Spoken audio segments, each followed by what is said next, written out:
RefWorks is a citation manager. It keeps track of all the information about books, articles, and other sources that you will need to cite them, and then generates citations and bibliographies automatically on demand. It takes a lot of the finicky work out of citations, freeing you to spend more time on research and writing. First, we need to get the information about our sources, called RefWorks references, into RefWorks. There are several ways to add references.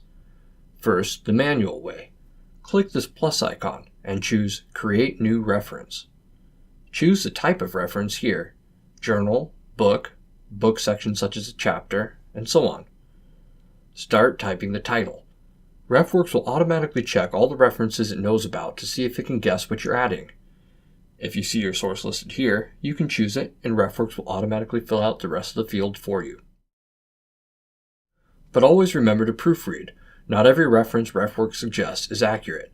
Some come from references created by others and are hit and miss. You can fill out the fields manually to make sure it's correct. Then click Save. Here's your reference, ready to use. You can click on it and edit it if you still need to make changes by clicking this pencil icon. The second way to add references is from the databases. I will use an EBSCO database to demonstrate. Databases from other companies may look different, but the options I will talk about should still be there. Look for a button on the page called Export or Cite, and then look for the RefWorks option. In an EBSCO database, when you've found an article whose citation information you'd like to save, click on Export.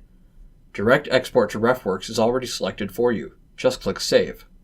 If asked, choose the new blue version of RefWorks. RefWorks will import the reference.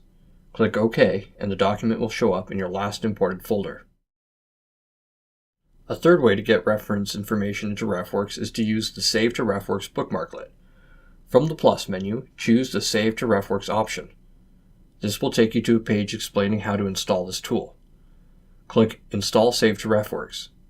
Then, just follow the directions to drag the bookmarklet up into your browser's bookmark bar.